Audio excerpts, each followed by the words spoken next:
right, this is teaching lymphatic drainage of what you can do on your foot in between each lymphatic drainage session that we have here.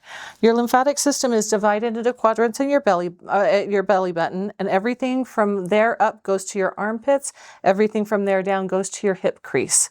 And this 1 is where the lymph flows back into the bloodstream at the collarbone, 2 are the axillary nodes in the armpit, 3 are the inguinal nodes in the hip crease, and 4 is the long thoracic duct that pumps all of that lymphatic fluid back up to behind the collarbone where it enters into the bloodstream.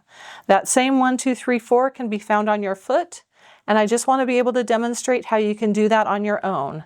So you're going to start in between your first and second toe. There's a little divot. It's a 1 second push, 1 second release. 1 second push, 1 second release. 1 second push, 1 second release. And that's the valve system of the lymph that we're matching that push. I'm not pushing down into bone and muscle. I'm literally just gliding along the skin, stretching the elasticity, and then letting it reverberate back. Stretching the elasticity and reverberating back. And you do it about 10 or 12 times to open up and send messages to open up where the lymph is flowing back into the blood at the venous angle. Then you're going to come over here to the axillary node. That's in the armpit. Do the same thing. Little divot between the 4th and 5th toe, gentle pumping action, 1 second pump, 1 second release. Pushing the skin to the edge and letting it go. Pushing the skin to the edge and letting it go. And again, doing it about 10 or 12 times to send messages to those nodes that are there. Then we're going to come to the outside ankle, and you can actually follow your finger along either side of that, and it's going to fall into a divot. That divot are the inguinal nodes that are in the hip crease. 1 second pump, 1 second release. 1 second pump, 1 second release. And you're going to do that about 10 or 12 times as well.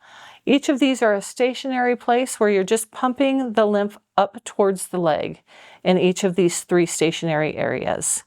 And then when we move to the 4th area, it's going to be a deep lymphatic, where this is the lymph that's just found in the skin, and about 85% of your lymph is just found in your skin. The deep lymph is going to travel behind our organs, but in front of our spine, and it comes all the way from our hip crease to be able to drain back at our collarbone. So on the foot, the first little divot is just at the heel. The second little divot is at the high point of the arch. And the third little divot is right before the ball of the foot. This one is going to be a traveling lymph. We're going to do it 4 or 5 times in each area, and we're going to pull towards the toe this time. So again, 1 second pump, 1 second release. 1 second pump, 1 second release.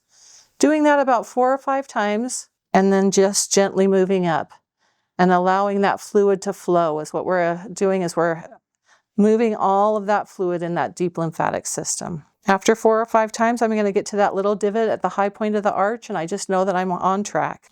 The lymph doesn't have a natural pump like the blood does with the heart, and so this is encouraging it and moving it manually so that we can get it to flow. And why we want to drain our lymph is because it has all of the bacteria and virus and fungus and COVID and cancer and parasite and pathogen and heavy metal and mold and everything that we want to get rid of the body that's non-self. And so all of that is just moving it along. As I hit that last little point right before the ball of the foot, that's how I know that I'm doing it. Literally, it'll take you 3 minutes each day to do, but each day that you do it, you're going to be able to pump more lymphatic fluid than if you didn't.